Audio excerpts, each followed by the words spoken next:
Welcome to Front Range Facts. This is Anthony Meisner. And this is Jim Merrion. Thank you so much for joining us today. We're going to get right into the national news. Jim, what's going on a national real estate level? Well, Anthony, we were really excited in our last podcast to report that, housing permits are running at basically at their best level since, the last build out in 2006. But starts of single family homes since the last podcast have actually dropped 12%. And it comes down to a lot of it is the cost of materials. Everything has been going up in price in the supply chain because of weaknesses in getting stuff delivered and in getting stuff imported from other countries. So the price of lumber now has gone up incredibly.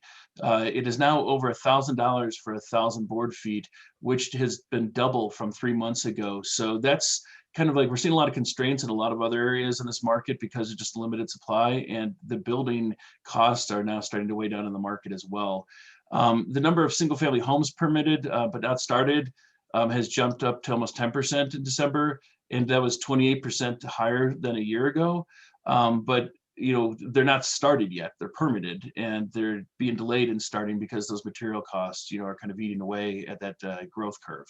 According to our friend Elliot Eisenberg, the bow tie economist, between the recently passed 900 billion COVID relief that passed during the Trump administration, the rise of vaccination rates, and just even the overall optimism of the vaccinations, and now this $1.9 trillion stimulus, which looks like it's probably going to be a done deal.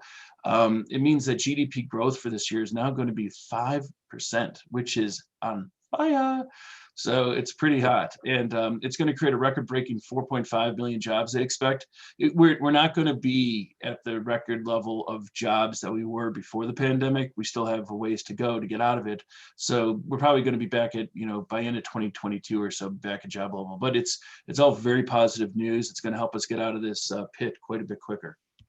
It's definitely good to know because we dug quite the hole. Now we're spending all this money to make it fixed and make it right. So let the grandkids worry about that. Let our grandkids worry about that, Anthony. Come on, just live a little. Right. So another thing that's kind of interesting is, it's not just Colorado that's gone bananas with multiple offers and with everything going for way above asking price. According to a Redfin survey they did in January, nationally now, 56% of buyers are facing bidding wars in their offers, and that's up from 52% in December. And it's fierce across the nation. Salt Lake City is actually the worst. 9 out of 10 offers are facing, buyers are facing competition. And Denver, though, is not too far behind, with about 74% of all homes having bidding wars on them. It certainly seems like it's even higher than that. It certainly feels like 9 out of 10. Yeah, it sure does. So it's no surprise, lack of inventory, record low interest rates, COVID optimism for the vaccine, that homes have appreciated at a double-digit rate each week for 26 weeks straight now. And the median list price for home nationally now is up nearly 13% compared to this time last year. So you are not too good if you didn't buy last year. You're facing a much higher price increase. And now we have 197 U.S. cities where a median home value of over $1 million in 2020, which is up from 164 just 3 years before. So it's pretty incredible. Yeah, get in now while you can. So what's going on here, Jim? Well, this is the Federal Housing Finance Authority, I think is what it is. And I'm going to get proven wrong in another slide when I actually explain what it means. But FHFA is a website. You go to the historic price index, and they basically look at, the growth every quarter, where it is nationally. And then you can even break it down by metro area, by state, however you want to slice and dice the data. But this is huge. I mean, what they've basically tracked here is that prices have gone up 10.8% in Q4 of 2020. And if you just look at all the other quarters from 2012 in Q4, 2013, yada, yada, yada, this doesn't happen. You don't have that huge of a growth ever. So this is just mind blowing. It's just part of this whole, shocker to this whole post-COVID recovery that we're seeing here. And Showing Time, our friends over there that just recently sold out to Zillow for $500 million. What's going on with them? Oh yeah, yeah. What is? So again, as we always like to say, showing time, because they have, I think it's about 80% market share of all scheduled showings in the nation. They're the number one resource when it comes to, tracking the showing activity. And showing activity is a lead indicator of buying activity. So within 90 days after you show stuff, you're usually closing on your offers. And so here we can see that if we look at the change in demand between 2020 and 2021, this time last year to this time this year, the activity for showings is up 90% in the Western region. And I'd hazard a guess that it'd be up even higher if we allowed overlapping showings, but we can't due to COVID, and if we actually had more homes to show. So 90% increase is probably conservative compared to what the actual demand is looking like.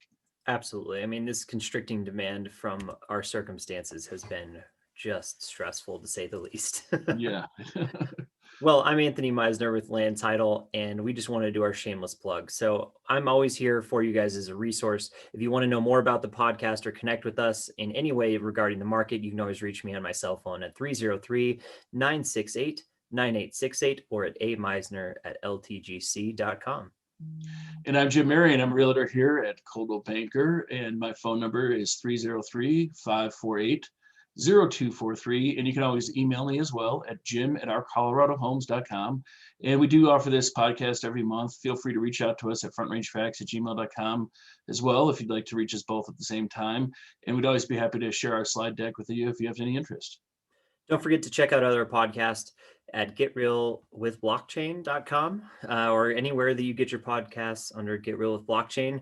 We're definitely going to be talking about that a little bit more now that Bitcoin is also sky high. So catch us there.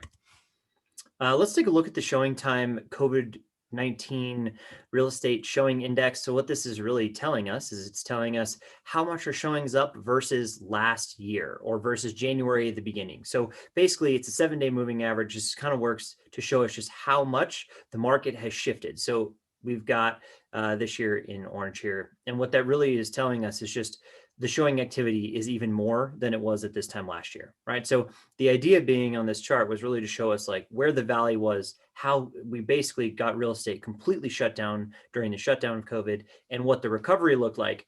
But now here is 2021 and how is that relating to, years in the past? So the nice thing about this is we're seeing an increase of about, 3% over where it was a year ago at this point.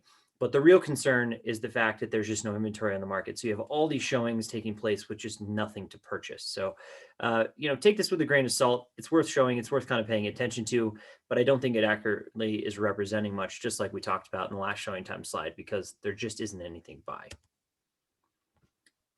Yeah, and this is now the part of the show where we like to talk about Colorado specifically, move away from the national data, and that's one thing that I wanted to bring up is this recent study analysis done by a website called Wallet Hub, and they basically looked at every single metro area in the country, broke it down from small size, mid size, and large size cities.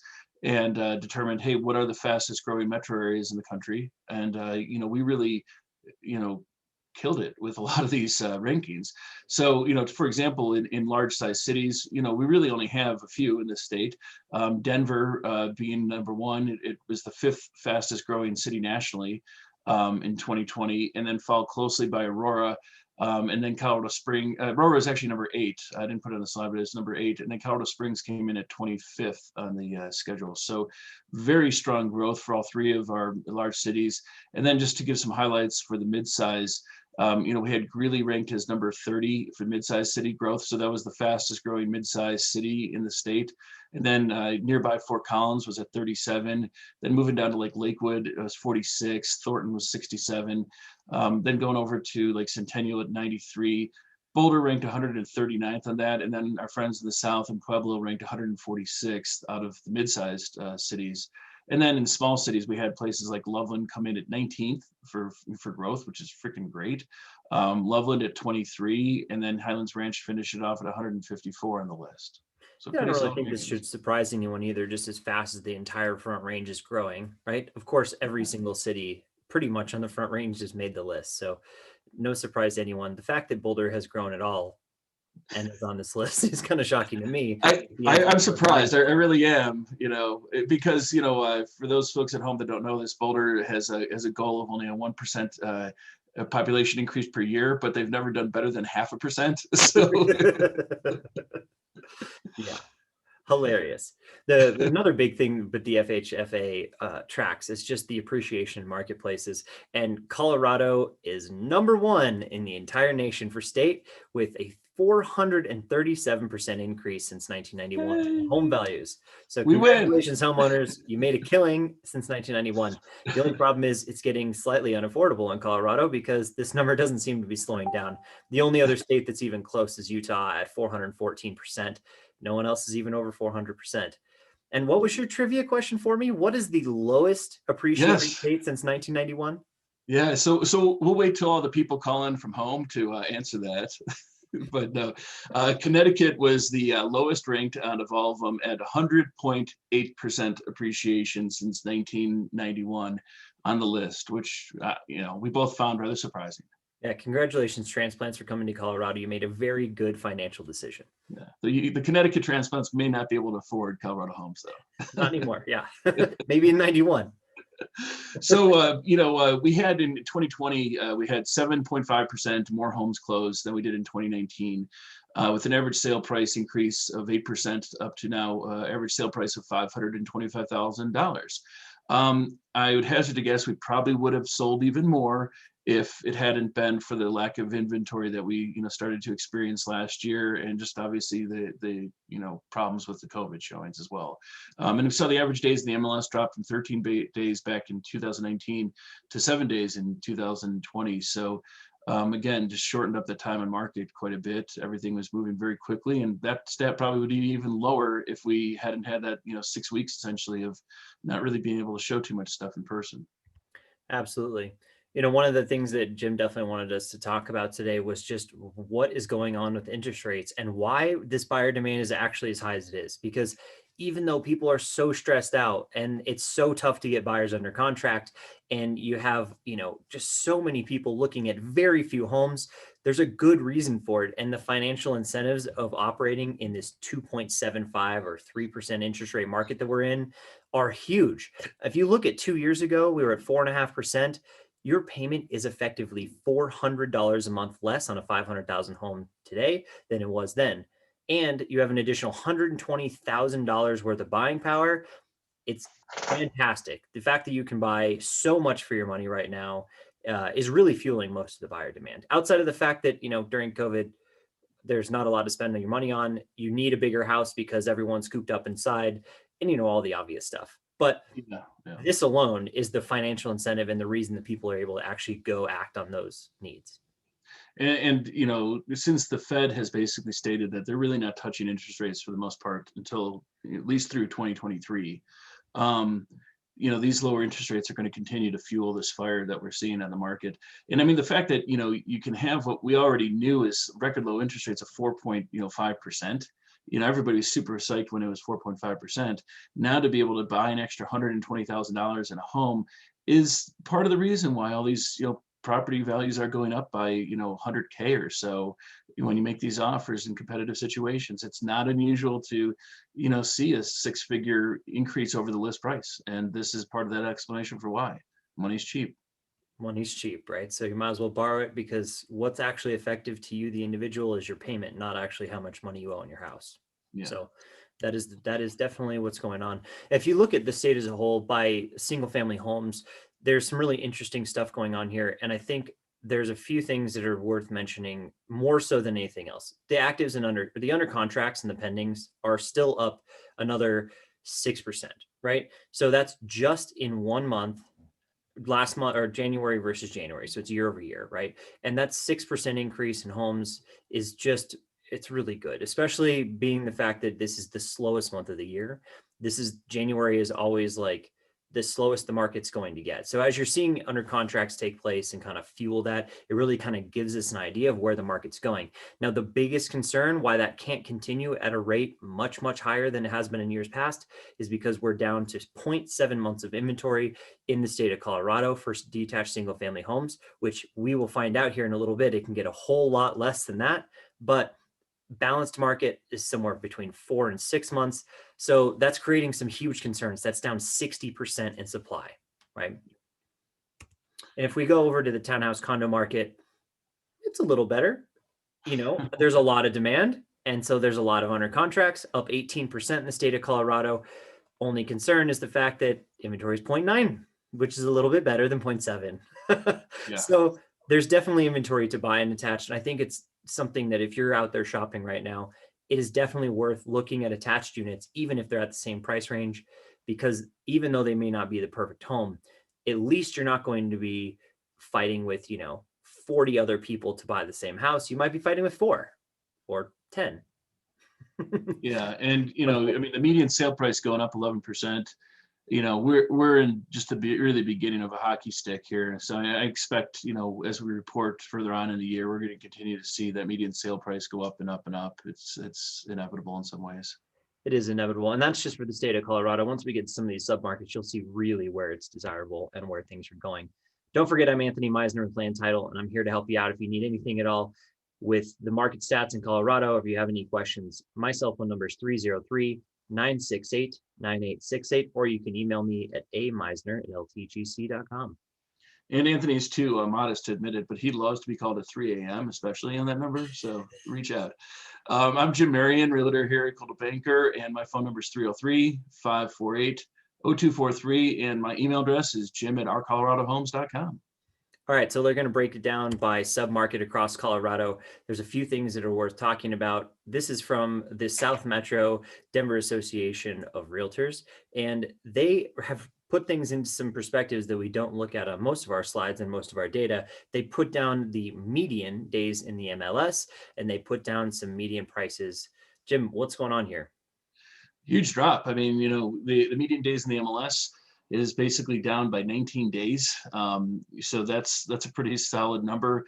When looking at January 2020 versus January 2021, weeks of inventory, we're now at 1 big week of inventory in the South Metro Denver area compared to 6 weeks at this time last year.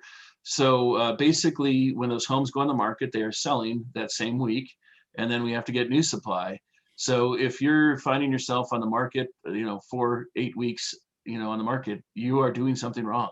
That's the truth. This is a market that gobbles everything up right away. And so, we've also seen just that median sale price increase from 415 last year at this time to 455 as well. So that's a pretty big shift, with a 40K uplift, almost 10% right there, an increase in this market. Absolutely. If you look at the Denver metro market as a whole, I think there's a few major takeaways you want to look at here.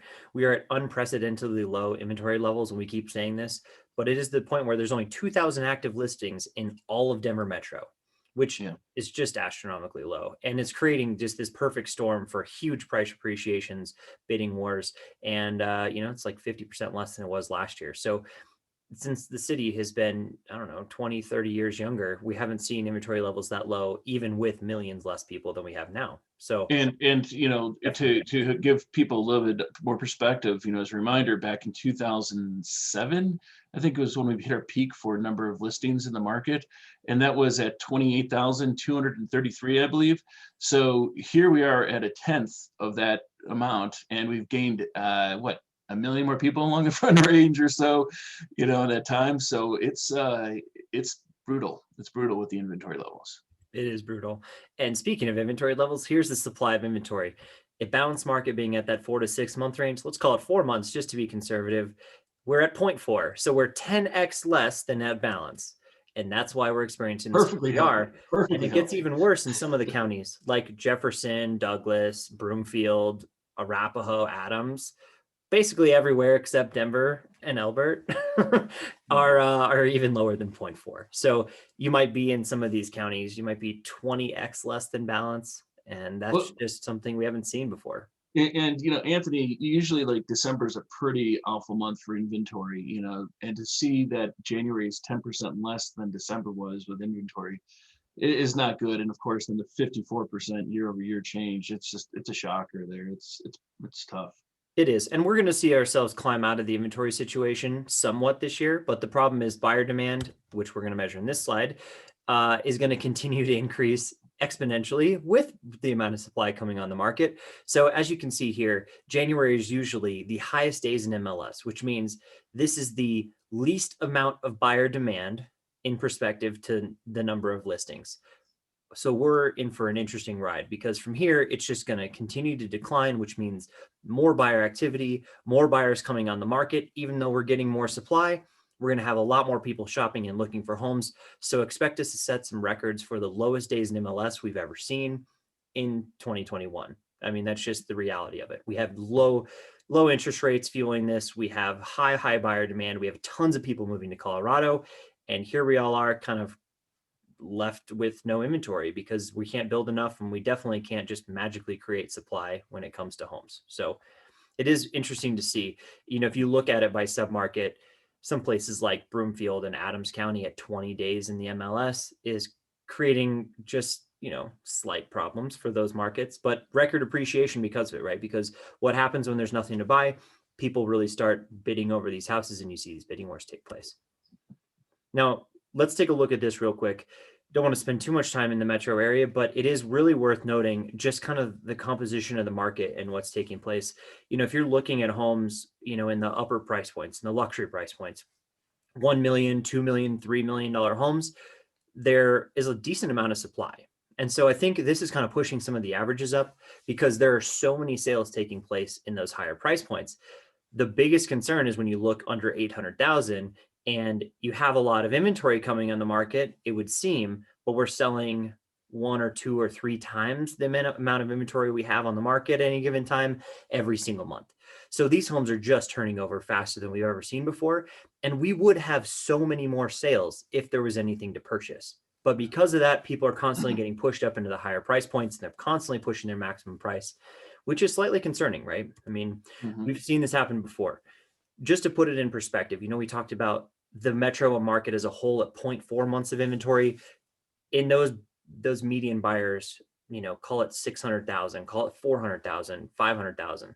They're experiencing 0.2 months of inventory, where 3+ million maybe at 0.8, and that might seem like a lot, but there's not a whole lot of homes there. There's still a lot of demand there, and that supply line has continued to shrink over the last 6 months. Well, I mean, Anthony, I want to say, like, it was about 18 months on that 3 million plus month supply of inventory. I want to say about a year ago, we were at about 18 months of inventory, supply. So it has shrunk quite a bit, and it's remarkable how much it has, slipped down. Yeah, and even in the last 6 months, it used to be closer to 30 months of inventory post shutdown, because a lot of that stuff sat on the market with no financing and all that for a while. So the fact that we're, call it 3x less than we were before, there's a lot of demand at all price points. Definitely don't let yourself get fooled by a number like 8 months of inventory, 3+ million. There's generally a lot of inventory at the high end luxury. Yeah. Well, I'm Anthony at Land Title. Thank you so much for joining us today. My cell phone number is 303-968-9868. Next, we're going to get into all of the smaller submarkets surrounding the metro area. And I'm Jim Merrion, Realtor here at Coldwell Banker. Phone number 303-548-0243. And you can always reach me at jim@ourcoloradohomes.com. Perfect. Let's take a look from north to south. This is our Larimer County friends, Fort Collins, Loveland, all of that fun area. And they actually have a little bit of inventory on the market. If you look at townhouse condo, 1.1 months, it's actually substantially higher than it is in the metro area. 0.6 months of inventory, though, in the single family home market. Everybody across the Front Range, as you will see, is really being stretched by the shortage of inventory. And because of that, those median and average sales prices are the highest we've seen them in Larimer County yet, at 9.5%, 9.3%. And in the attached market, the median's up 14%. Yeah, that's a big amount. Oh, man. Yeah. It's getting less and less affordable, even up in Larimer County. Well, and, couple that with the 21.7% less inventory, this year compared to last year for single family, and about 10% for the townhome condo market, the upward pressure is going to continue quite a bit. Absolutely. If you look at Weld County, I pulled this in this time just to take a look at it in kind of a different light. They're dealing with the same exact thing as Metro, the same exact thing as Boulder County, same exact thing as a lot of the Front Range. And we are just showing unprecedentedly low inventory levels. Under contracts are spiking, though. I mean, buyer demand is still surging in despite of inventory that we've never seen before. So in the detached home market, expect this to continue to rise up, just like we've seen in other markets. And in the attached market, it isn't a lot of inventory in Weld County. So Weld County attached market is doing just as well as the detached market in many cases. And it's just becoming less and less affordable because we're just not building enough homes across the entire Front Range. Yeah, and I think that leap you just showed in both the attached and detached for the under contract percent increase, being 47% for single family and townhomes being 33%, very indicative of just the larger market where we kind of, even though sales were up quite a bit in December compared to other Decembers, it still was a little bit of a low, for us. It was that normal kind of holiday downtime a little bit, and then the second that January flipped around, boom, it was just back to crazier levels that we haven't seen since about 2014 or 15, as far as, well, even beyond what that was back then. So it's been substantial. Absolutely. And if we get over into Boulder County, it is not that much of a different scenario here. Unprecedentedly low inventory levels at less than 300 homes on the market for the entire county of Boulder. That encompasses everything from Longmont all the way into the city of Boulder and Superior and all the surrounding areas. And that just goes to show you that even at 50% down in probably the highest price point on the Front Range, this buyer demand and demand for housing doesn't reach, limits by price point. It really is everybody and anybody that's moving to Colorado is finding a place to live. Desirability on the Front Range is pretty spectacular. Yet again, an average sales price increase of about 17%. We see that number a lot of places. So wanted to point out that the luxury market in Boulder County is doing astronomically well. We see, buyer demand in those 58 days on market, 54 days on market, whatever that is. But it looks like it's across the entire spectrum from 3 million or more all the way down to 300,000. That buyer demand isn't really showing any sort of favoritism by price point, even though the inventory would suggest that it should. There's a lot of inventory in the higher end price ranges in Boulder, and there usually is, right? Luxury is a big part of the economy in the Boulder market, but it just goes to show you that, we'll play no favorites in this market in a place like this in a time like Well, and on a micro level too, there's been weeks in January where there's, you open up the MLS to look for, say, homes in Louisville or Superior for sale, and there's nothing. I mean, literally, there's been sometimes a goose egg in those towns, for that, and or you're left with like one choice at 1.4 or 1.5 million, and right. that's the only thing you got. So, of course, then it's kind of like a traffic jam, right? Buyers back up looking for a property, and then suddenly one comes on, and 30 people are, lined up at the door ready to try to make a strike on it. Yeah, it really goes to show you right here. We can look at solds by price point and just how we're at 150% increase in 3+ million, 150% increase in 2 million to 3 million.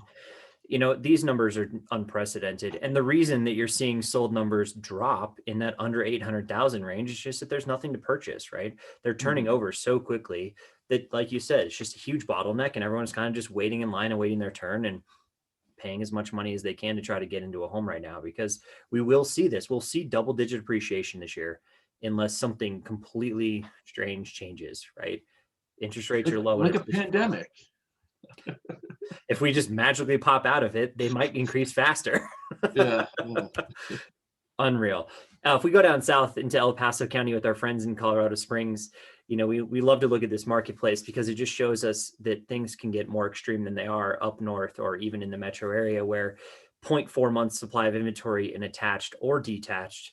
And that was kind of our average in the metro area, but it really shows you just what that's going to create over time, right? When Jim and I started doing this podcast, 2 years ago, the prices were in the 200s to like 290s probably for average sales price or median sales price. We're now almost 100,000 more than that. And that's in 2 years in a market where the prices were that low. So we're really starting to see prices rise because they've been in this hugely artificially low inventory levels for so long. So that really gives us kind of an idea of what the rest of the metro area and what the rest of the Front Range is going to be experiencing if we keep getting stuck without any houses on the market. It's going to become less and less affordable. Now, granted, El Paso County is still one of the most affordable places to live in Colorado. Yeah. But, at the same time, too, because El Paso does have our gold star for, most appreciation every year and every time we podcast, basically, you just look at the trend of the fact that there's almost 30% less new listings for townhomes and condos in there than there was this time last year, and, 16% less for single family.